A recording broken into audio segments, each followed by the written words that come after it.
Assalamualaikum warahmatullahi wabarakatuh, pemirsa TVRI Sulawesi Tengah dimanapun Anda berada. Senang sekali saya Neta Asun kembali menjumpai Anda dalam program Bilang Bicara Langsung. Sore hari ini seperti biasa sudah ada topik yang kami siapkan untuk dibahas di studio TVRI pada sore hari ini. Dan topik kita sore hari ini adalah Balai POM di Palu melindungi masyarakat dan mendukung pengembangan pelaku usaha.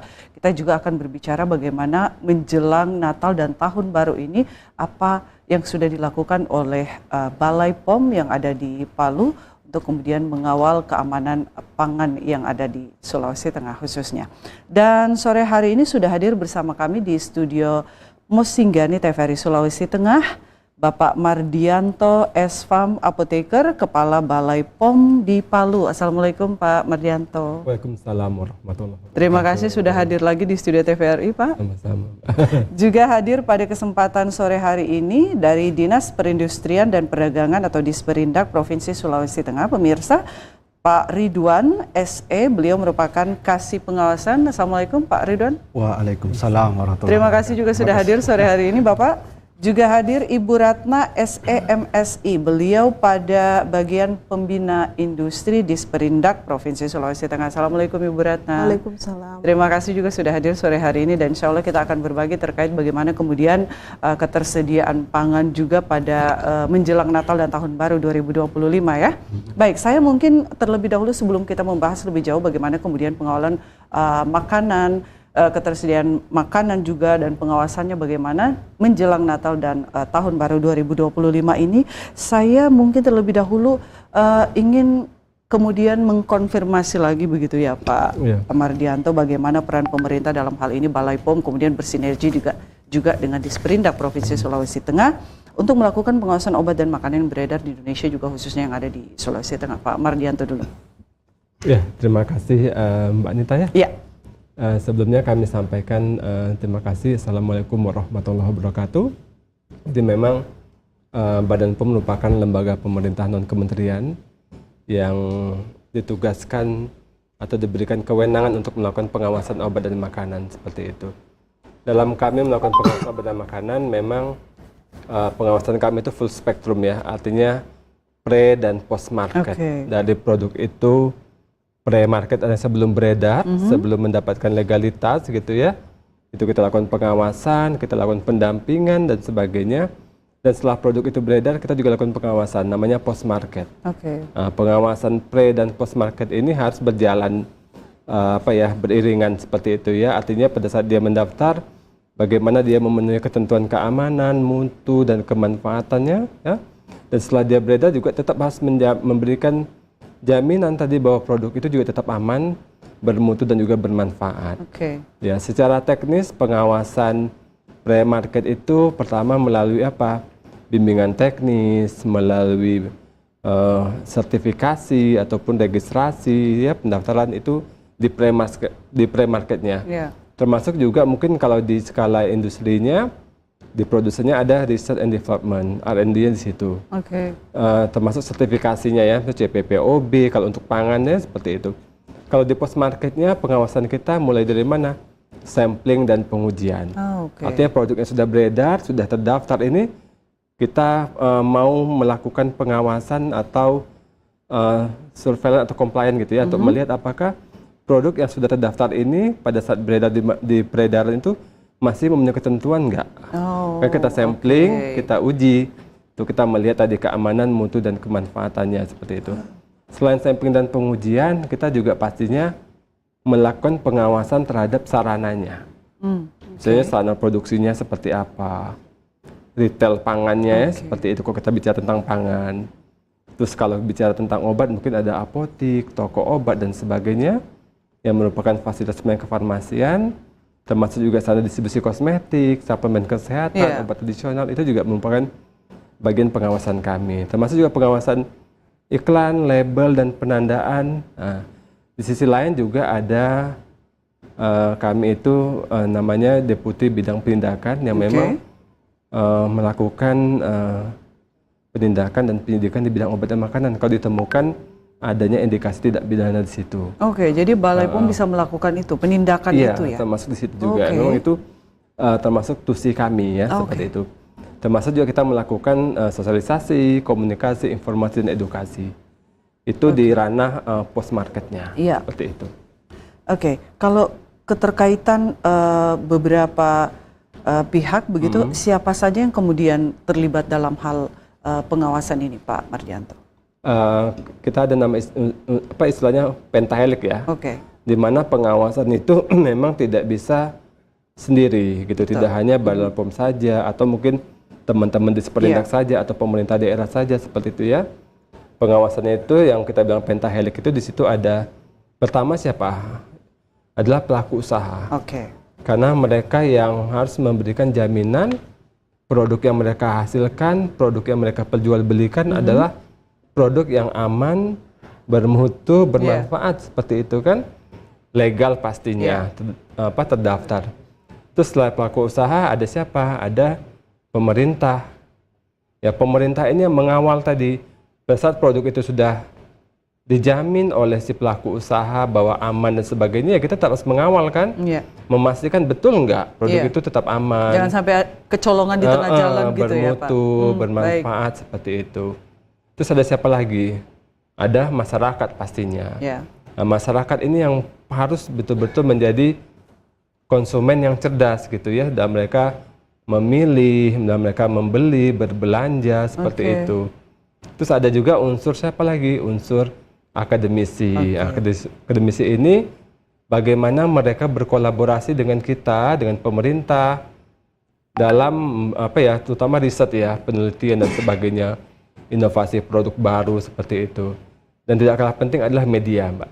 Nah, jangan sampai media ini memberikan atau menyebarkan informasi-informasi yang hoax atau informasi yang tidak tepat seperti itu, sehingga nanti mempengaruhi masyarakat atau konsumen menyikapi pemberitaan itu seperti itu. Jadi memang kami itu melibatkan pemerintah, pelaku usaha, masyarakat, akademisi dan media. Seperti itu. Jadi, kalau sistem pengawasan tadi 5 ini harus berjalan dalam suatu sistem pengawasan obat dan makanan ini. Agar semuanya sekali lagi aman begitu untuk dikonsumsi oleh masyarakat luas. Pastinya goalnya adalah bagaimana makanan yang dihasilkan itu aman untuk dikonsumsi. Seperti itu. Baik. Saya ke Pak Ridwan. Pak Ridwan mungkin bisa dijelaskan begitu secara sederhana, singkat, bagaimana pemerintah dalam hal ini di Sperindak untuk kemudian mengawasi pengedaran begitu makanan di Sulawesi Tengah. Terima kasih, Bu Dian. Assalamualaikum warahmatullahi wabarakatuh. Waalaikumsalam. Selamat sore. Sebelum saya masuk ke jawaban dari Ibu Dian, saya sedikit menjelaskan bahwa kami dari Dinas Perindustrian dan Perdagangan Provinsi Sulawesi Tengah, mungkin barangkali alangkah baiknya kalau saya perkenalkan bahwa kami itu di situ ada beberapa bidang. Ada bidang industri, perdagangan dalam negeri, perdagangan luar negeri, kemudian ada PSMB, PSMB terkait dengan sertifikasi mutu barang, ada juga P2IK terkait dengan industri, kerajinan, kemudian ada juga industri, kemudian kami dari UPT P2K. Jadi UPT P2K ini terbentuk berdasarkan atas Undang-Undang Nomor 8 dan Undang-Undang Nomor 7. Nah, di sini ada keterkaitannya dengan BP POM, di mana karena di Undang-Undang Nomor 8 di situ ada terkait dengan perlindungan konsumen. Nah, melalui undang-undang ini, pemerintah daerah Provinsi Sulawesi Tengah telah membentuk ini, UPT ini. Nah, UPT inilah yang akan melakukan pengawasan. Nah, dalam pengawasan yang kami lakukan itu, karena kita tahu bahwa di dalam pengawasan itu ada pengawasan barang beredar, ada pengawasan obat dan makanan, ada pengawasan pangan, yang masing-masing punya dasar hukum yang berbeda-beda. Nah, tentunya kami coba mengkolaborasi bersama. Jadi kalau selama ini kami lakukan pengawasan, kami coba libatkan teman-teman dari BP POM, kami libatkan dari teman-teman juga dari perdagangan kabupaten sesuai dengan kewenangannya. Kita turun bersamaan sesuai dengan kewenangan yang dimiliki masing-masing. Nah, apa yang berbeda dari tugas dan juga peran BPOM dengan kasih atau bagian pengawasan yang ada di Disperindak? Siap. Nah, kalau di UPT P2K itu yang terberat, yang terpenting di situ adalah pengawasan barang beredar. Nah, pengawasan barang beredar itu dititik beratkan pada Permendak 69. Permendak 69 di situ terkait dengan labelnya. Label standar terkait dengan SNI-nya, kemudian label harga. Nah, dan itu sudah ditentukan kriteria barang-barang apa saja. Nah, kami turun bersamaan dengan BP POM karena wilayahnya obat dan makanan. Jadi tetap bergandengan tangan begitu ya. Oke, baik. Cuman memang wewenang masing-masing punya dan berbeda begitu ya, Pak Mardianto ya. Mungkin saya ke Pak Mardianto lagi. Ini mungkin secara singkat kalau kita tahu bahwa Balai POM yang ada di Palu ini seluruh Sulawesi Tengah begitu ya Pak Mardianto, yang cakupan yang diurus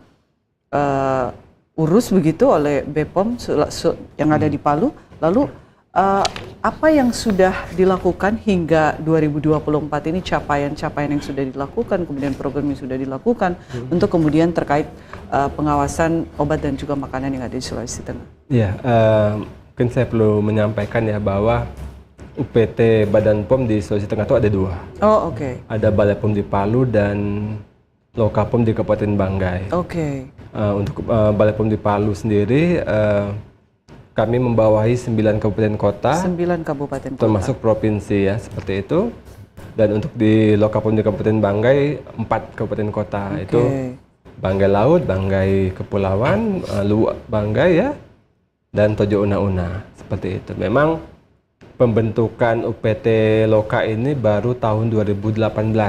Baik. Jadi usianya kurang lebih 6 tahun. 6 tahun ya. Itu. Sementara kalau Badan POM terbentuk itu kan sejak tahun 2001. Ya, setelah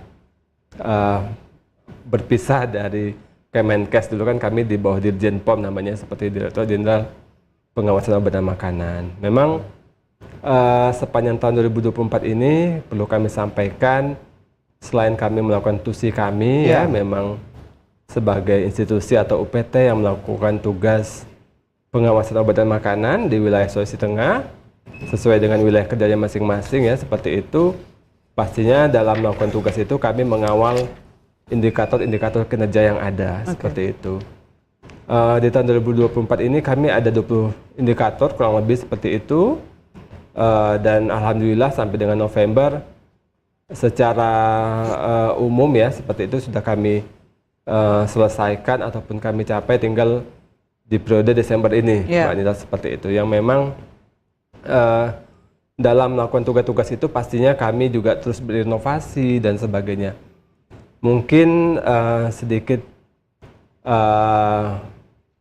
prestasi yang membanggakan ya bagi kami bahwa di tahun 2024 ini kami mendapatkan predikat wilayah bebas dari korupsi, WBK. Jadi itu merupakan satu cita-cita kami sebagai institusi pemerintah atau UPT Badan POM yang memang bagaimana kami bisa menerapkan reformasi birokrasi seperti itu ya. Capaian yang luar biasa tahun ini ya. Alhamdulillah kami mendapatkan predikat wilayah bebas dari korupsi.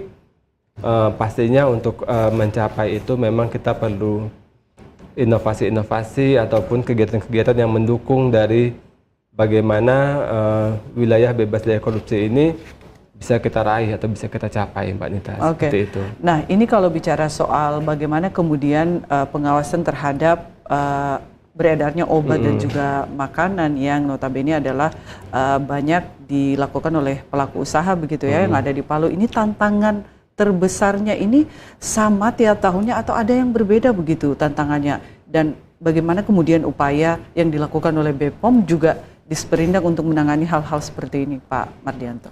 Ya, memang tadi ya kalau saya kembalikan ke tusi kami, sebenarnya secara garis besar tuh kita di Badan POM itu ada tusi pengawasan pastinya, termasuk juga di situ sertifikasi, ada tusi pengujian ya, laboratorium, informasi dan komunikasi, dan juga penindakan ya, seperti itu, pendidikan obat dan makanan, dan pastinya didukung oleh fungsi administrasi ataupun dukungan manajemen. Tantangan dalam pengawasan kalau kita bicara pengawasan secara teknis ya memang sekarang dengan perkembangan teknologi ya Mbak Nita memang banyak sekarang penjualan dan sebagainya itu dengan teknologi, artinya secara daring, online itu yang menjadi tantangan juga bagi kita pengawasan.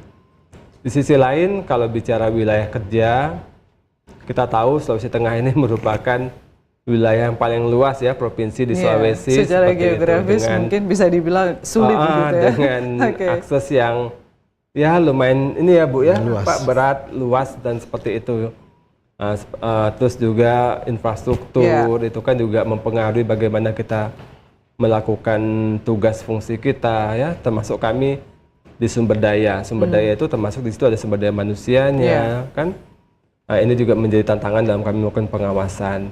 Tapi secara umum kalau bicara pengawasan ya mungkin memang masihlah kita temukan penjualan obat dan makanan yang ilegal ya ataupun yang tidak terdaftar atau masih ditemukan obat dan makanan yang mungkin sudah kadaluarsa, rusak, seperti itu kan tetap menjadi tantangan pengawasan kita gitu ya. Tadi karena memang kondisi ini masih kita temukan seperti itu dan mungkin yang menjadi tantangan sekarang dengan revolusi industri sudah 5.0 ya sekarang mungkin itu kan adalah tadi kita itu tidak dibatasi oleh jarak, waktu, ruang kan seperti itu ya, kita bisa di mana aja pesan obat, pesan makanan, berbelanja di marketplace gitu kan. Beberapa menit kemudian sudah datang seperti itu. Itu juga menjadi tantangan bagaimana kita melakukan pengawasan obat dan makanan seperti itu. Oke, kalau dari Pak Ridwan? Iya, jadi begini, sebenarnya apa yang terjadi antara penjualan yang sebenarnya yang tidak kita inginkan, kalau kita merujuk kepada Undang-Undang Nomor 8 Tahun 1999 tentang perlindungan konsumen, sebenarnya di situ sudah dikatakan bahwa para pelaku usaha itu harus menjual atau memperdagangkan barang yang tidak boleh cacat, baik, tidak boleh rusak, kemasannya baik. Nah, masalahnya di sini karena antara pelaku usaha dan konsumen ini yang kadang tidak kurang memahami antara hak dan kewajibannya. Pelaku usaha wajib memperdagangkan barang yang baik. Konsumen juga sebelum membeli harus mengetahui dulu barangnya, membaca. Ya jadilah konsumen yang cerdas. Nah, disinilah yang perlu mungkin sosialisasi lagi yang lebih banyak untuk kita. Nah, memang tidak bisa kita pungkiri juga bahwa dengan luas wilayah ini yang cukup besar, tidaklah mudah untuk mengawasi semua daerah. Betul. Nah, untuk menghadapi tantangan ini, kami dari UPT P2K, utamanya Dinas Perindustrian dan Perdagangan Provinsi Sulawesi Tengah, kami telah membentuk sesuai dengan amanat Permendag 72 itu wajib pemerintah daerah provinsi membentuk suatu badan yang namanya BPSK. Nah, melalui badan inilah bagi masyarakat yang mungkin nanti barangkali ada hal-hal yang dirugikan oleh pelaku usaha, mereka bisa mengadu ke BPSK. Jadi bisa melapor ke situ dan itu sangat mudah diakses. Iya, mudah. Daripada kita daripada kita jauh lagi dan alhamdulillah untuk Sulawesi Tengah kami telah membentuk sekitar 4 BPSK di Toli-Toli, kemudian Donggala, Morowali, kemudian Kota Palu. Jadi itu untuk 13 kabupaten kota. 13 kabupaten kota. Dan insya Allah kalau artinya keadaan keuangan baik kita akan tambah. Nanti teman-teman yang punya pengaduan yang dirugikan oleh konsumen, oleh pelaku usaha bisa mengadu. Tapi bukan hanya konsumen yang bisa mengadu, pelaku usaha juga bisa. Bisa melaporkan bisa melaporkan. Artinya mempermudah. Oke, baik. Saya ke Ibu Ratna. Ini bagian dari Ibu Ratna ini sepertinya untuk bagian pembina industri gitu ya, pelaku usaha. Ini kemudian peran seperti apa yang dilakukan Ibu Ratna dan juga tim terkait dengan pelaku-pelaku usaha ini agar kemudian mereka ini memang menyajikan atau memproduksi makanan kita sebut saja yang aman untuk dikonsumsi oleh masyarakat Sulawesi Tengah. Assalamualaikum warahmatullahi wabarakatuh. Waalaikumsalam. Ini pembahasan menarik ini karena antara pengawasan dan pelaku usaha. Ini pasti selalu jalannya itu harus beriringan. Iya. Karena memang tantangan di dinasnya kami itu cukup berat juga kalau untuk pelaku usaha, apalagi makanan. Kan sekarang itu yang Bapak bilang sekarang dengan kemajuan teknologi, digitalisasi, akhirnya untuk pemasaran itu semua bisa melalui nelpon aja sudah bisa sampai ke rumah, tapi kita tidak bisa menjamin bahwa produknya itu aman untuk dikonsumsi seperti itu. Memang perlu ada kerjasama dengan Balai POM dalam hal pembinaan juga. Jadi kami itu di Dinas Perindak setiap tahun melakukan pembinaan bagaimana supaya produk-produk pelaku usaha IKM khususnya yang ada di Sulawesi Tengah itu bisa beredar sesuai dengan standar-standar yang sudah ada. Iya, kami itu setiap tahun itu melatih pelaku usaha untuk dapat menghasilkan produk yang berstandar. Cuma memang kami terbatas kendala-kendala kan tidak semua pelaku usaha yang bisa mengakses semua fasilitas yang ada seperti itu. Jadi kami di dinas itu kami juga biasa melibatkan ya sama ini Balai POM untuk melakukan sosialisasi bagaimana agar mereka ini produknya itu semakin hari semakin meningkat kualitasnya. Semakin baik. Semakin baik. Mutunya terjamin. Mutunya terjamin. Kami setiap tahun kami mencoba memfasilitasi pelaku usaha itu. Sekarang kami lebih mengarahkan bagaimana mereka bisa menguji produknya, produk yang berstandar. Selama ini kalau kita perhatikan ini Pak, ini memang sudah bisa kita lihat kita punya pelaku usaha belum memahami bahwa sekarang itu konsumen itu sudah cerdas untuk mendapatkan satu produk. Dengan membaca kemasan itu sudah kelihatan bahwa satu produk itu ada kandungan gizi yang ada di dalam satu produknya. Jadi kami itu mencoba memfasilitasi uji nutrisi untuk produk-produk olahan pangan. Jadi setiap tahun seperti itu. Kami juga mencoba memfasilitasi SNI untuk IKM yang memang bisa mendapatkan sertifikat SNI yang berstandar. Kalau untuk di Sulawesi Tengah, karena kita tahu di Palu sendiri saja mungkin sudah tidak bisa terhitung begitu jumlah UMKM jajanan-jajanan atau olahan makanan yang bisa kita temukan di jalan-jalan begitu dengan mudah begitu ya. Itu juga masuk dalam pengawasan di Perindak ya, Pak Ridwan, mungkin seperti apa? Disitulah sebenarnya kita kerjasama dengan BP POM. Ya, kadang biasa kalau kita turun ada namanya pengawasan terpadu. Nah, dalam pengawasan terpadu itu kami libatkan Dinas Kesehatan terkait dengan pangan olahannya, kemudian BP POM terkait dengan obat dan makanannya. Nah, kami juga melihat dari sisi kemasannya. Nah, jadi kami turun bersamaan supaya tidak merugikan konsumen. Iya, apalagi sangat mudah dijangkau begitu ya, jajanan-jajanan di pinggir jalan ini. Ini yang penting. Kemudian kita akan menghadapi Natal dan juga Tahun Baru 2025, Pak Mardianto. Lalu dalam rangka pengawalan ini apa yang kemudian yang dilakukan atau upaya yang dilakukan oleh Balai POM dan juga di Perindak Provinsi untuk kemudian memastikan apa yang beredar nanti di masyarakat aman begitu dan kualitasnya terjamin gitu.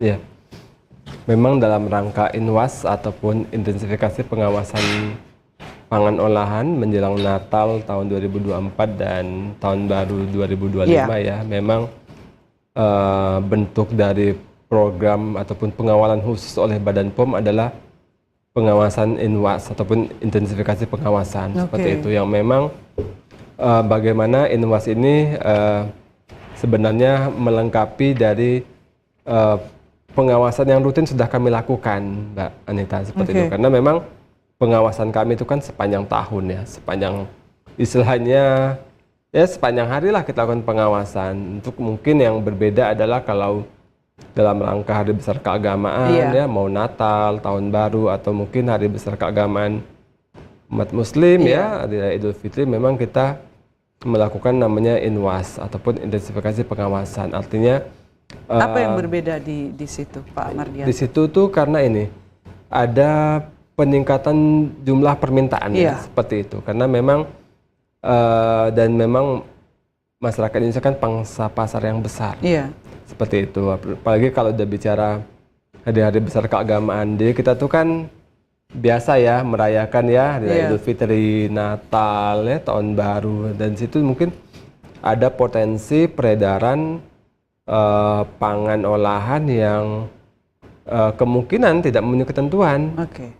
Dalam hal apa? Misalnya mungkin pangan-pangan ilegal atau pangan-pangan yang sudah kadaluarsa atau pangan yang kemasannya sudah rusak. Ya, dan misalnya, itu memang ada ditemukan ya Pak Mardianto?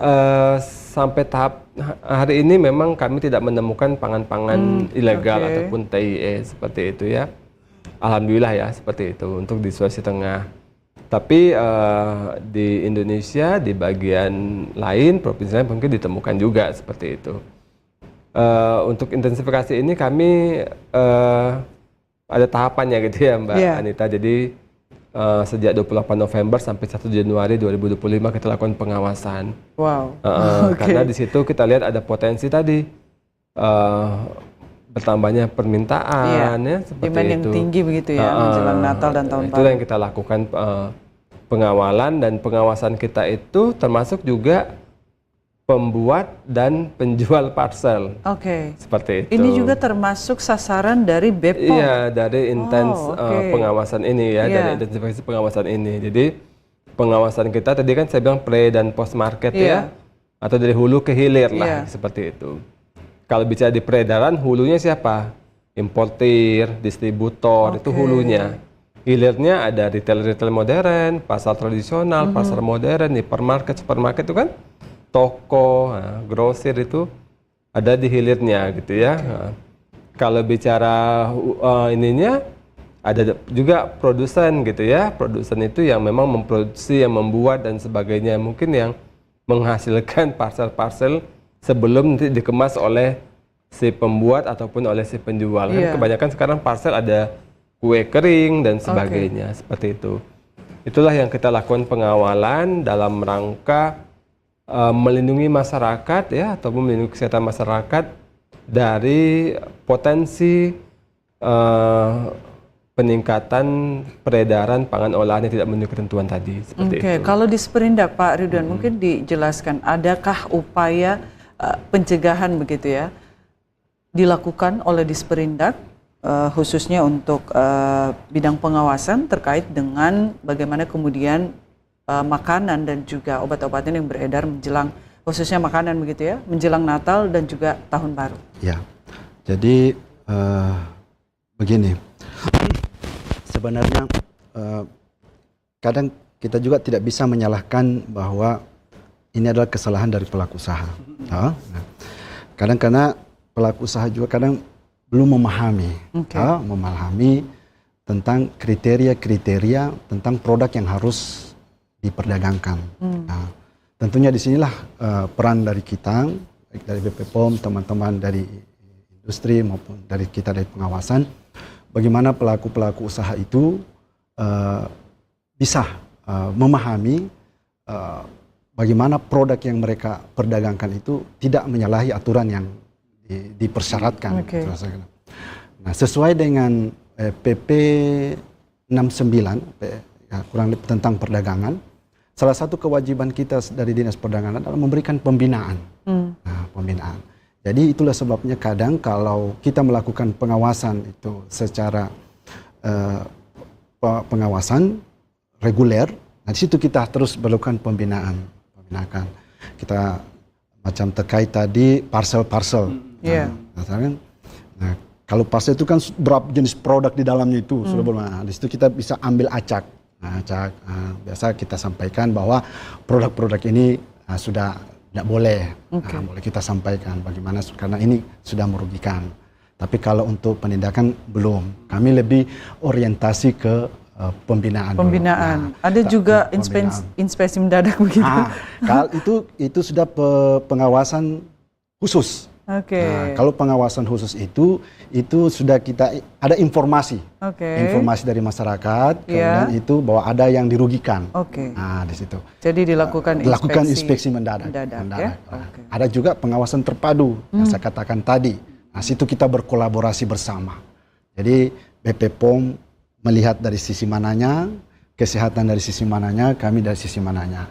Kalau betul-betul kita sepakat, oke, kita ambil tindakan, kita sesuai dengan yang ditentukan.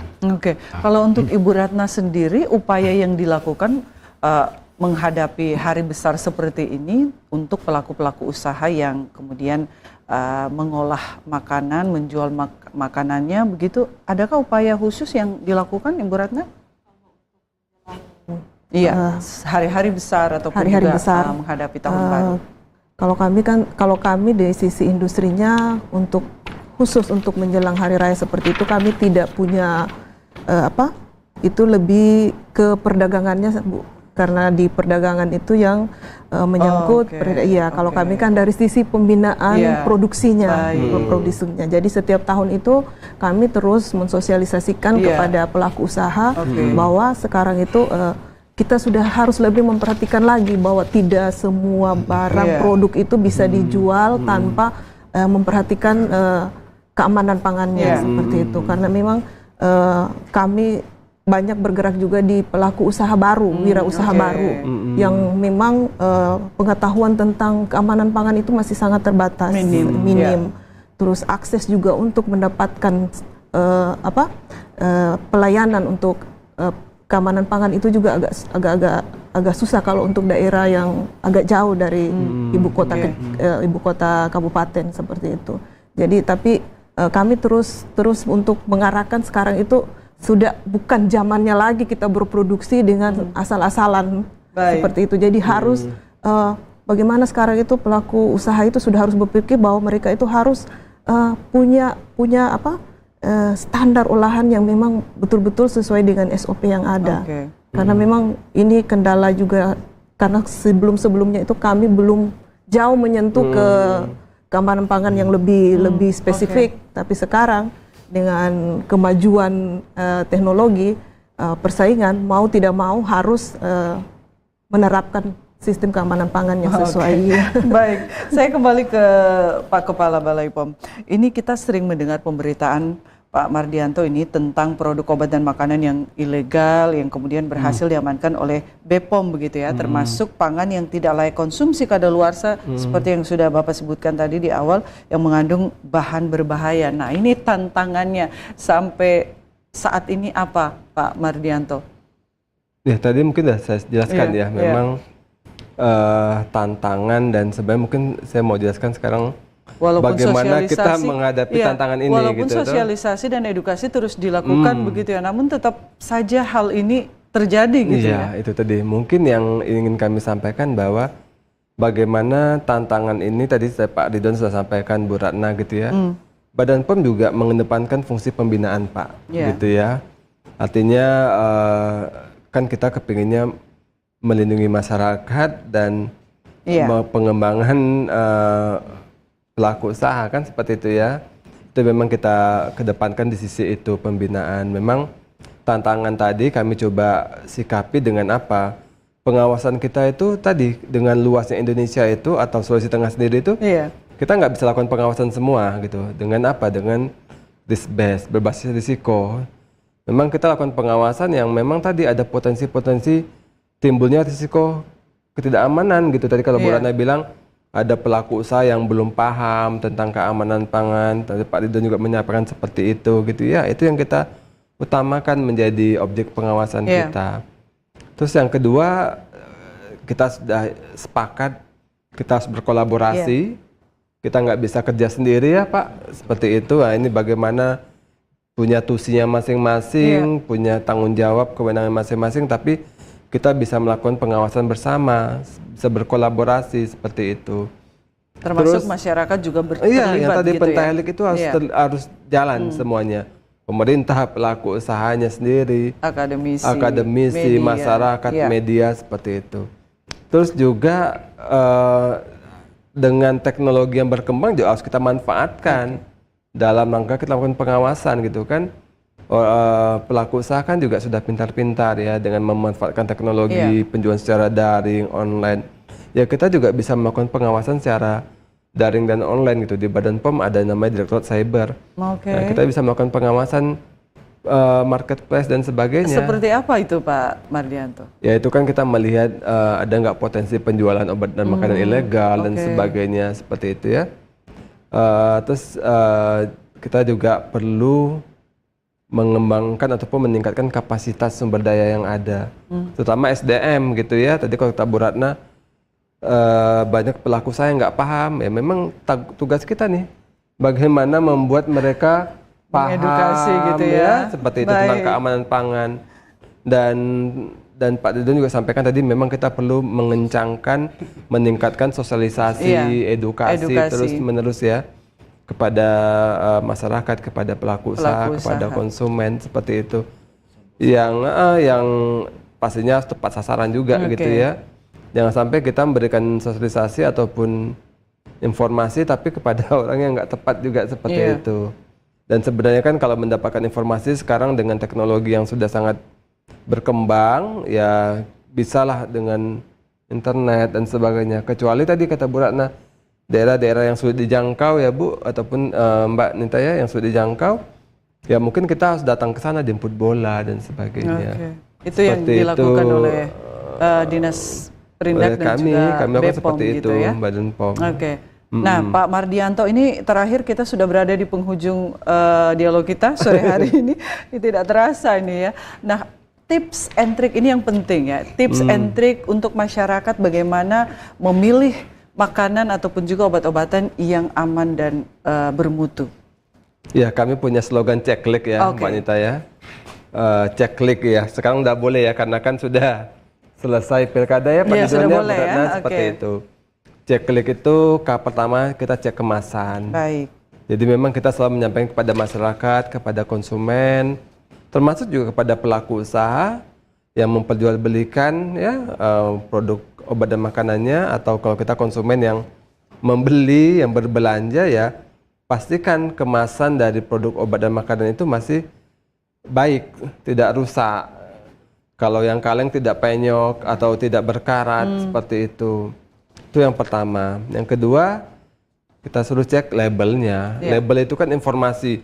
Kita harus tahu, kita harus paham informasinya apa. Maksudnya ada komposisinya, kan ada di situ ada nomor batch siapa sih yang memproduksi, terus ada nggak sih halalnya dan sebagainya kan kalau kita umat muslim ya seperti itu.